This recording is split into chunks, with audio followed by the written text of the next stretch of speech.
Frank Sinatra was halfway through Fly Me to the Moon when he saw the gun. Not pointed at him, not yet, just resting on the table in front of a man in the front row. A man whose name you whispered in Las Vegas, never spoke out loud. Frank stopped singing. The band kept playing. The audience held its breath.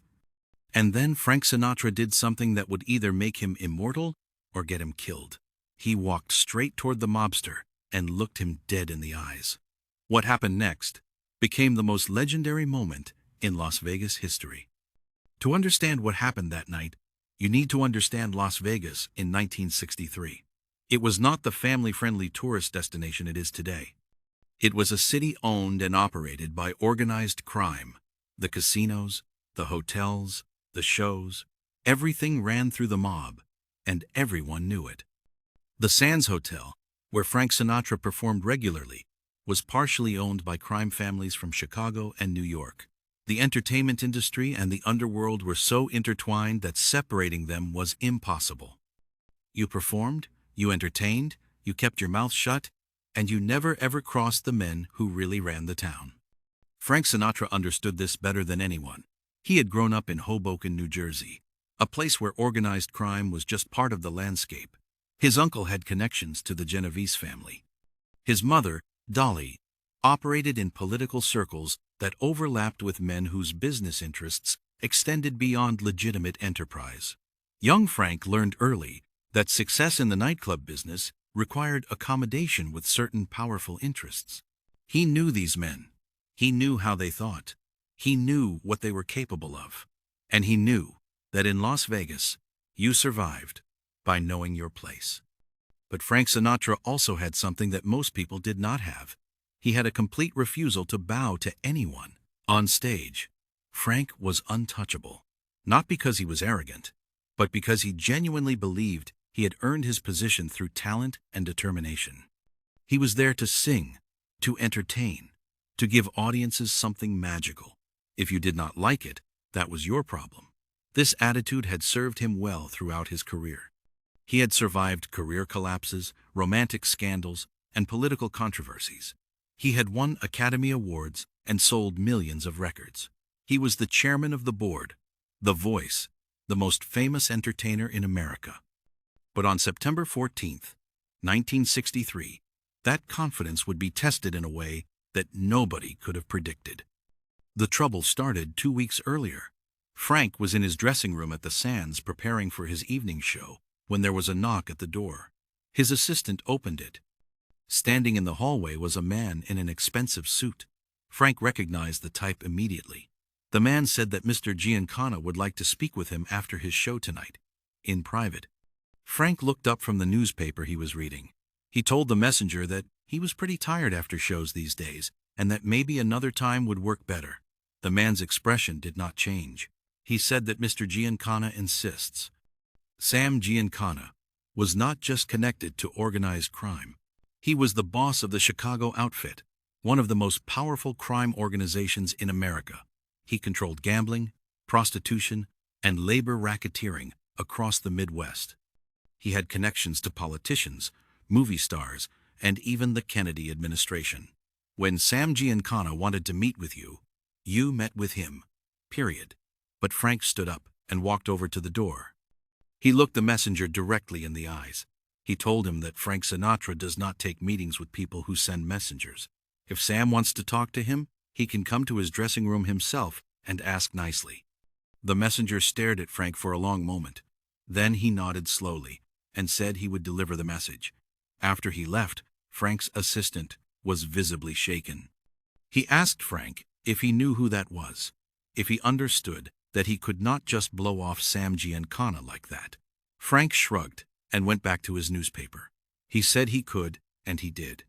He reminded everyone that he did not work for the mob. He worked for the Sands. And last he checked, he was the one selling out shows here, not Sam Giancana. His people tried to explain the danger.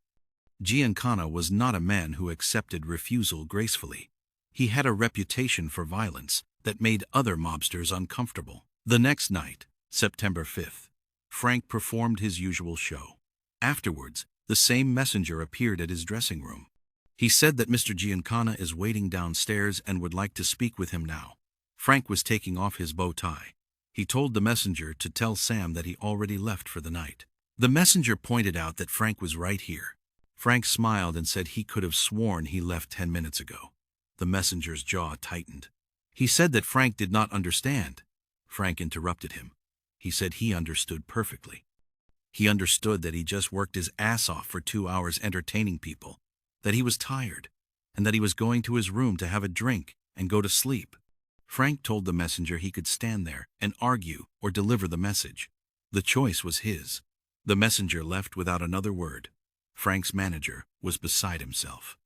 He told Frank that he was going to get himself killed, that he needed to talk to Dean, that Dean knew these guys and could smooth this over. But Frank refused.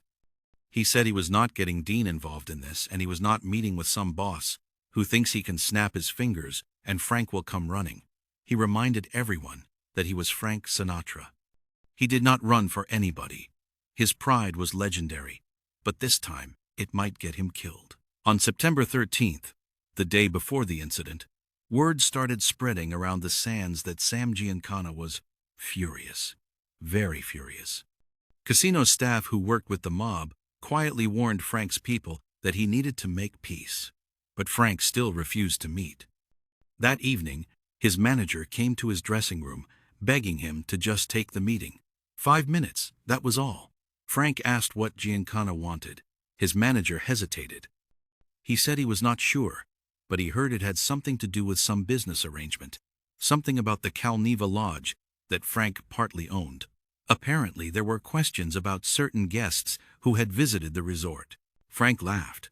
He said that was his business, not Giancana's. His manager said it did not matter what the issue really was. What mattered was that Giancana believed there was a problem, and that was all that mattered. He begged Frank to just meet with him, apologize, tell him whatever he wanted to hear. But Frank was stubborn. He said he was not apologizing for running his own business. If Sam Giancana had a problem with him, he could bring it up like a man, not through messengers and threats. His manager left shaking his head, knowing that once Frank's mind was made up, there was no changing it. And he also knew that this situation was about to get very dangerous. September 14th, 1963, the day everything came to a head. Frank arrived at the Sands around 6 in the evening for his 9 o'clock show. The atmosphere in the hotel was tense. Staff members were whispering. Security seemed more alert than usual. Something was happening, but nobody would say what. At 8:30, his assistant came to his dressing room, looking terrified. He told Frank that he needed to cancel tonight's show. Frank asked why he would do that. His assistant explained that Sam Giancana had bought out the first 3 rows, him and about 15 of his guys. They were out there right now, waiting. Frank did not even look up from adjusting his bow tie in the mirror.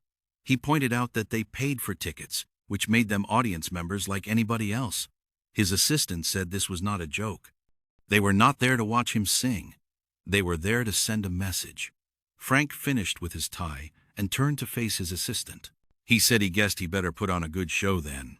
At 9 o'clock, Frank Sinatra walked onto the stage of the Copa Room at the Sands Hotel. The room was packed with 1,600 people. The atmosphere was electric, but not in the usual way. There was tension in the air. People could sense that something was off. Frank looked out at the audience and immediately saw them. The first 3 rows filled with men in dark suits. And in the center of the front row, directly in front of the stage, sat Sam Giancana himself. He was a compact man, maybe 5'7", with cold eyes that had seen things most people could not imagine. He was staring directly at Frank Sinatra. Frank smiled at the audience. He welcomed them to the Sands and promised a great show. He said he was going to sing some songs, tell some jokes, and hopefully they would all have a wonderful time. He nodded to the band and they started playing. Frank sang, moving around the stage with his usual casual elegance, but his eyes kept drifting back to Sam Giancana. The mob boss was not clapping, was not smiling, just sitting there staring. Frank finished the first song, and the audience applauded enthusiastically. Except for the first 3 rows. They sat in silence. Frank thanked the audience for their kindness. Then he said he noticed some of the folks in the front rows there seemed a little quiet. He told them not to worry. He would not take it personally. He knew it was hard to clap when your hands were busy. A few people in the audience laughed nervously. The men in the front rows did not react.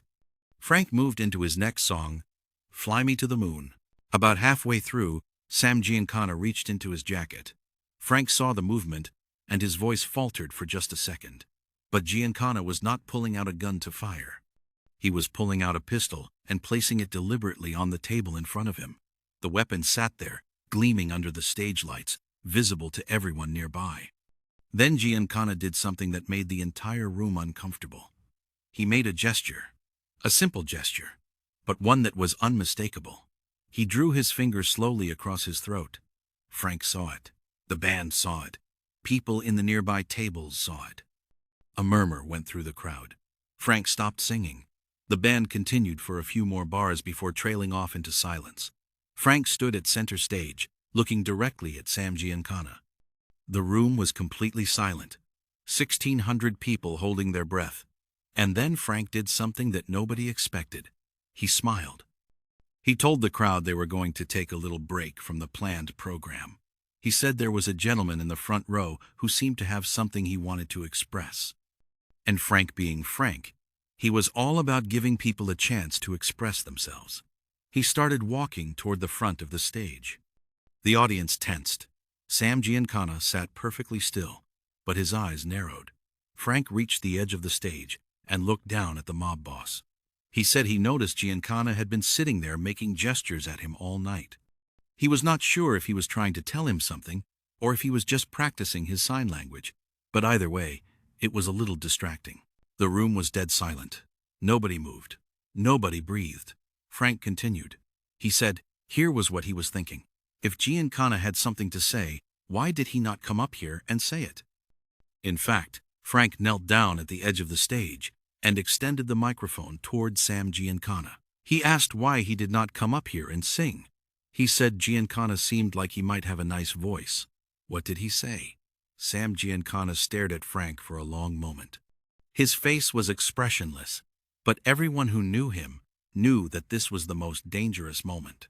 This was when Sam Giancana decided whether to kill you or not. The gun sat on the table in front of him, within easy reach. His men waited for a signal. The silence stretched on for what felt like an eternity. The entire room waited to see what would happen, and then something incredible occurred. Sam Giancana started to laugh. It was not a friendly laugh. It was a cold, calculating laugh. But it was a laugh. He looked at Frank Sinatra, kneeling there with the microphone, fearless and slightly amused, and he laughed. He said Frank had balls and he would give him that. Frank smiled and asked if that was a yes on the singing. He warned that the acoustics up here were pretty good, so his voice better be ready. Giancana shook his head, still smiling that cold smile. He said Frank should keep singing. That was what he was good at. Frank stood back up and said he was sure. He said the offer stands. Anytime Giancana wanted to come up here and take over, he should just let him know. Giancana said he was sure. Then he added, almost as an afterthought, that Frank should keep doing his thing. He was all right. Frank nodded and walked back to center stage. He picked up the microphone stand and told the audience that it looked like he was going to have to finish this show himself after all. But before they continued, he suggested a round of applause for his friend in the front row. He called him a tough critic, but a fair one. The audience, still not entirely sure what was happening, applauded nervously. Sam Giancana raised his glass in a mock toast. The gun disappeared back into his jacket. Frank launched back into his performance. For the next hour, he sang and joked as if nothing had happened. Sam Giancana and his men stayed for the entire show. And when it was over, they stood and applauded, along with everyone else. After the show, Frank was in his dressing room when there was a knock at the door. His assistant opened it, and Sam Giancana was standing there, alone this time. He asked if he could come in. Frank nodded and offered him a drink. Giancana walked in and closed the door behind him. He said he would take a scotch if Frank had it. Frank poured 2 glasses and handed one to the mob boss. They stood there for a moment, not saying anything. Finally, Giancana spoke. He asked if Frank knew why he wanted to meet with him. Frank said he heard something about the Cal Neva. Giancana nodded. He said there were some people in Washington asking questions about who had been visiting the resort. He thought maybe Frank had been talking too much. Frank said he did not talk to anybody about anything. Giancana studied him for a moment. He said he knew that now. He had checked. Turns out someone else had been running their mouth. It was already taken care of. Frank did not ask what taken care of meant. He did not want to know. Giancana took a sip of his scotch. He said the thing was, he sent his guy to talk to Frank 3 times. Frank blew him off every time. That made him look bad in front of his people. He could not have that. Frank asked if that was why he came to his show. To scare him? Giancana smiled and said something like that. Then he noted that Frank did not scare. Did he? Frank said he did not scare easy. Giancana finished his drink and set the glass down. He said, here was the thing. He respected what Frank did tonight. Most guys would have pissed themselves if he did that throat-cutting thing with the gun on the table. But Frank walked right up to him and handed him a microphone. He said that took guts. Frank said it might have been guts, or it might have been stupidity. Maybe both. Giancana extended his hand and said they were good. Frank and him. Frank did not do anything wrong, and he respected a guy who stood his ground. Frank shook his hand and said he appreciated it. Giancana headed for the door, then stopped and turned back. He told Frank that next time he sent someone to talk to him, maybe he should not make them come 3 times. Frank agreed. Deal. And just like that, it was over. Sam Giancana left, and Frank Sinatra had survived what could have been the most dangerous night of his life. But the story did not end there. What happened that night at the Sands spread through Las Vegas like wildfire. By the next morning, everyone in the entertainment business knew about it. Frank Sinatra had stood up to Sam Giancana, and not only had he survived, he had earned the mob boss's respect. The incident changed something fundamental about how the underworld viewed entertainers in Las Vegas. Before that night, performers were considered employees, expendable talent that could be replaced. But Frank had shown that a performer with enough courage and charisma could command respect even from the most dangerous men in the city. Dean Martin heard about what happened and called Frank the next day. He asked if Frank was out of his mind. He asked if Frank knew what Giancana could have done to him. Frank said Giancana could have done a lot of things, but he did not. Dean asked why Frank did it. Why did he not just meet with him when he asked? Frank thought about it for a moment. He said because if he had gone running the first time Giancana snapped his fingers, he would have been running for the rest of his life. These guys respect strength. Dean knew that. If you show weakness, they own you. So he did not show weakness. Dean was quiet for a long moment. Then he laughed and called Frank a crazy bastard. He said Frank was either the bravest guy he knew or the dumbest. He could not decide which. Frank said maybe both. Over the years, the story of that night at the Sands grew into legend. Different people told different versions. Some said Frank had grabbed the gun off the table himself. Others said Giancana had actually come on stage and tried to fight him. None of those versions were true, but they spoke to how the incident had captured people's imaginations. The truth was simpler, but in some ways more impressive. Frank Sinatra had faced down one of the most powerful mob bosses in America with nothing but his charisma and his courage. He had refused to be intimidated, and in doing so he had secured his place as one of the true legends of Las Vegas. Sam Giancana and Frank Sinatra maintained a complicated relationship after that night. They would occasionally see each other at restaurants or casinos and would nod in acknowledgement. Giancana even came to a few more of Frank's shows over the years, always sitting in the front row, always applauding enthusiastically. The gun never appeared on the table again. In 1975, Sam Giancana was shot and killed in his basement in Oak Park, Illinois. It was a mob hit, the result of some internal power struggle that Frank knew nothing about and wanted to know nothing about. But when he heard the news, Frank was quoted as saying that Sam was a tough guy, but he was a fair guy. In his own way, he was a man of honor. Years later, when Frank was asked about that night in September 1963, he always downplayed it. He would say that people made too much of it.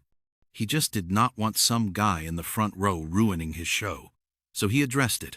That was all. But those who were there that night knew better. They had seen something rare.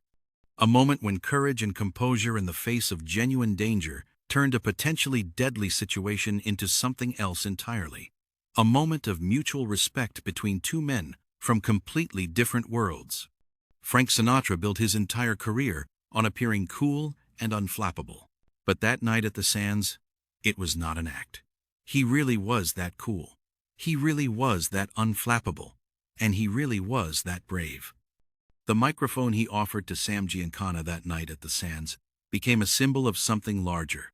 It was Frank's way of saying that, if you want to be in charge, fine, take over. But until you do, I am running this show.